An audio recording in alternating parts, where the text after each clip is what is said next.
look at plastics again, not just as waste, but as resources that can be added to, and thereby creating job opportunities for our people, having our environment clean, and getting jobs out of it. Right now, we are working closely with UNDP to come up with a digital platform on which the money we are coming up on this platform, a digital map that will tell you where all plastics that have been collected are located, so that those who are interested in using it as a resource for recycling and other things will know where they are and how to get them to their facilities for recycling. It will also have a platform, a function where awareness creation, available, so that everybody in this country will know that when they are holding a piece of plastic, it's not something that they can just throw away. They can actually be involved in the collection of it and making sure that it is brought in and incentives or some value given to you for that. There are also some what we call the innovation challenge that we are going to conduct on this platform to ensure that those who have innovative ideas about the management of plastic compete and gain awards that will enable them to set up their own businesses and other things. So it's a collection of innovations that we are putting together when it comes to the management of plastics. And when that has been done, it's in the pilot phase right now.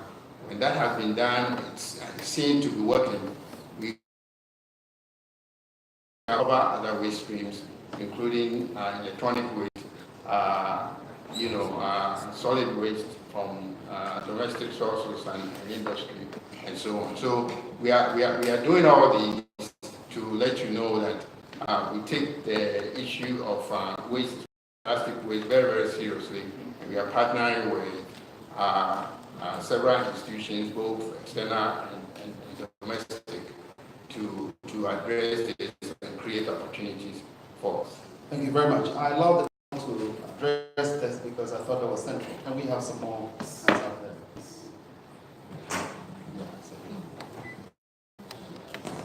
Thank you so much. I'm Lucy from Just Care Foundation. Normally I normally go for gatherings like this, and the panels always have very nice messages for us. But after the close of the gathering, nothing happens. What we do is we help street girls, adolescent girls in the villages and on the street to build solar lamps so they can see light on the street and also learn with it in the villages. We make it ourselves, and these girls, some use it as a form of employment as well. What I want to know is how can we get fund? I'm from the Gumwa East in the central region. After this session, I don't know who I will send my proposal to so that I can make these solar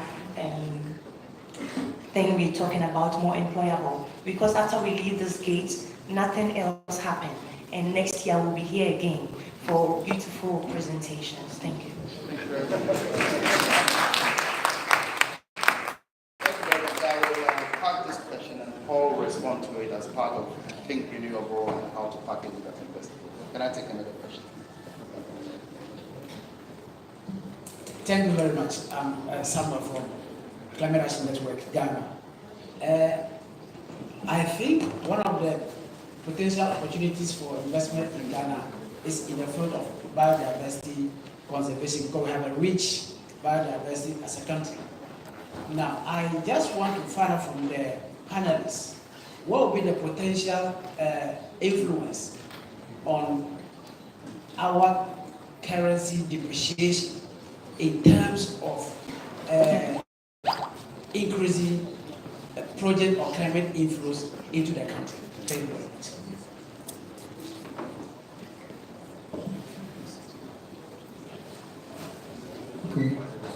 All right, so I was just distracted.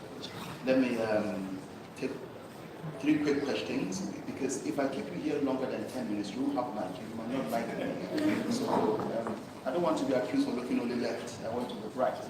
And so sometimes, yes.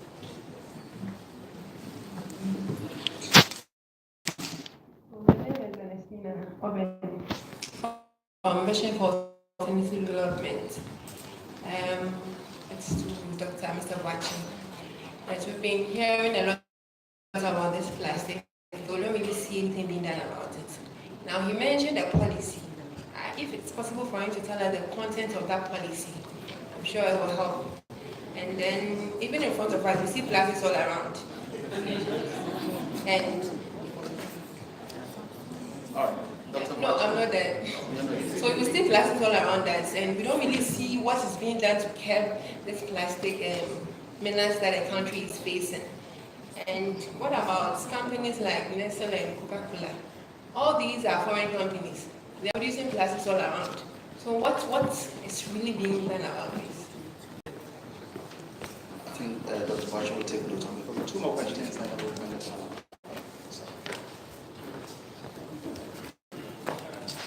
My name is Paula Churai. My question is about how do we increase and also engage in the understanding of climate change services.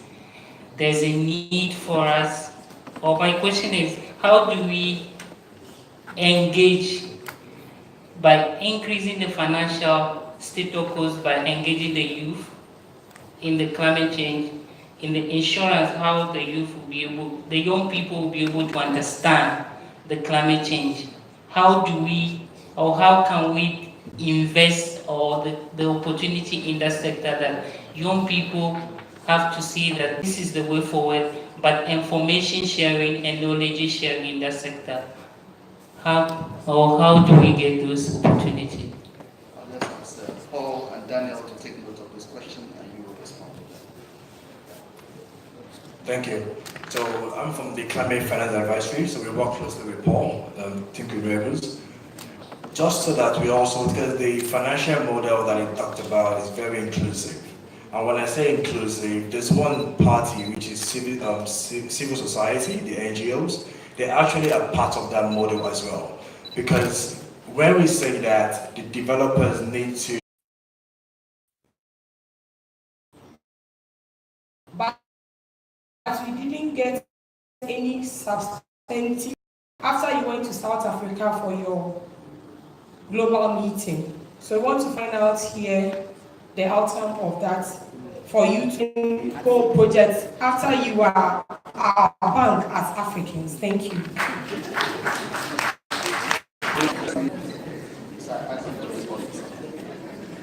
I think there were a couple of questions to answer. I just want to go to the gentleman's question here about what is the impact of the devaluation of the SEGI on climate investment in general, as well as biodiversity-related investments. I would just like to say that it's potentially quite a substantial impact, especially because the trend at the moment has been for devaluation for a substantial period of time.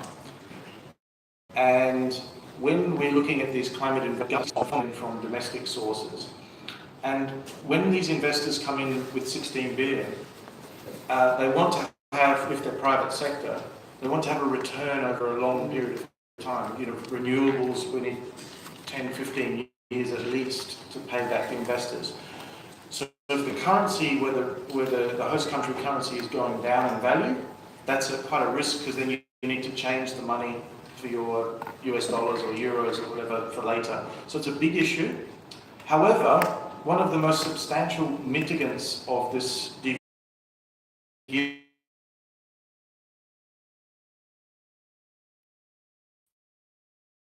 dollars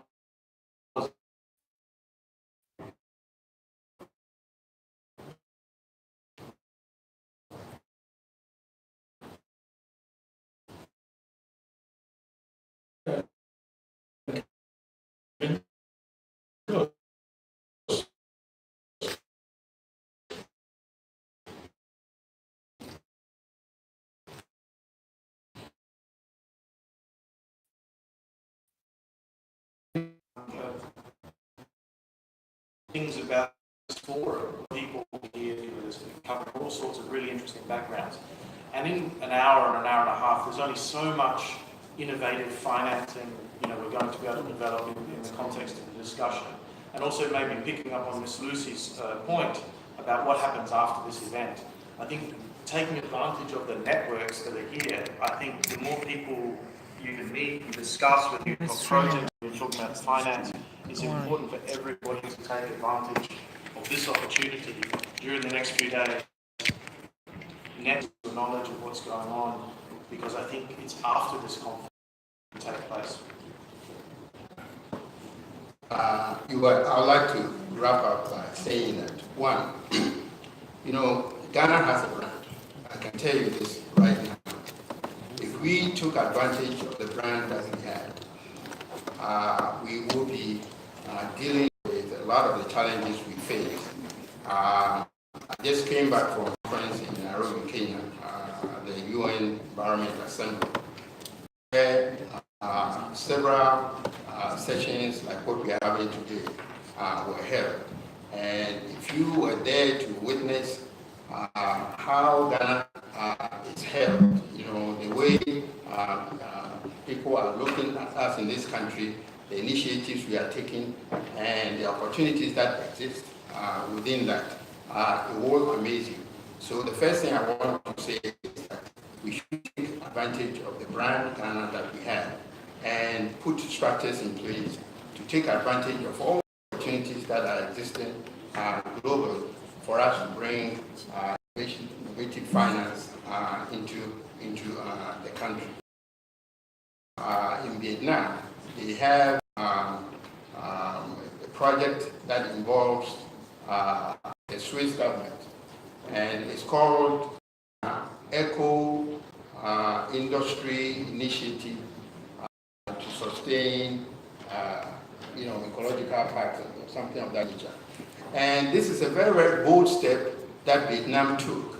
Ghana can take advantage of the opportunities that are available to us. If we can bring our private sector partners, the banks and other financial institutions, the pension funds, the insurance companies and all, sit down and decide that we are going to take bold decisions to address some of these challenges, I can tell you that we have the goodwill around the world that will help us or work with us to ensure that we are bringing in projects that will keep people employed and will create wealth that will stay in this country. Thank you very much. Thank you. Yeah.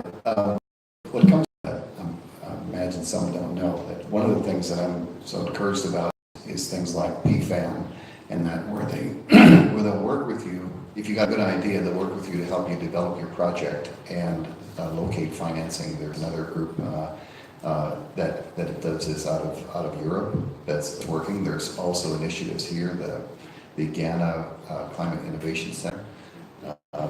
So there's a number of things out there. And then don't forget what I mentioned earlier is that these finance explorers, okay, that you can go to NDC Finance, Climate Finance Explorer, you can go to ARENA, a number of things that are there that I think can really help you find access to funding to move your projects forward.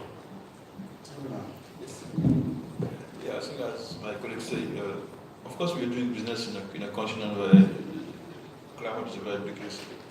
But let us not focus on the risk, let us focus on the opportunities. And opportunities, I think the NDC offers an opportunity of more than 3 trillion to capture. Of course, business as usual will not help us to do that. So we need to really think out of the box. We need also to try to work at different scale and leverage partnerships. Why the bank has created the Africa Financial Alliance for Climate Change. trying to bring along all set of partners in the financial ecosystem, so we can work together to leverage this funding. Let us get the policy right, sure. Let us get the capacity right, and let us work at different scale and without losing sight that at the end of the day, climate change is not it's more a development challenge. The name of the game is to alleviate poverty in Africa, is to create jobs for the young workforce will be on the job market. The name of the game is to provide electricity to the most remote area in Africa, and to use the opportunity of the new development to really leapfrog. And for us to do that, we need to join hands and provide support to the countries so they can really align the development goal with their climate change goal, but also not lose sight of the different other stakeholders you have to take into account, including young women and young girls. So, thank you very much. I think organizers have put together what I think is a fantastic plan, and we heard about the network. If we just get hold of what is at the private climate finance, innovative thinking, what is at the supranational, what is at the entrepreneurial and policy stage, this panel asks everybody to do that. So I think we should give them a huge round of applause. And please do create a network, and let's make sure that the NDC sustainable financing options are generated. Thank you very much for your attention. I hope you still have lunch. Yeah. Thank you very much. Another round of applause for the panelists. And also one for yourself, because you've asked questions from democratic questions to visionary questions. That's wonderful. So lunch is served just within the corridor. We sent around some chips. If you don't have, please volunteer. Let's see how to get everybody chips for the lunch. It's just within the corridor. Please enjoy your lunch, and we'll be back in the next. We are running about 30 minutes late in the program. So we'll be back in the next 45 minutes. That is 50 minutes to 2. 50 minutes to 2. Thank you very much.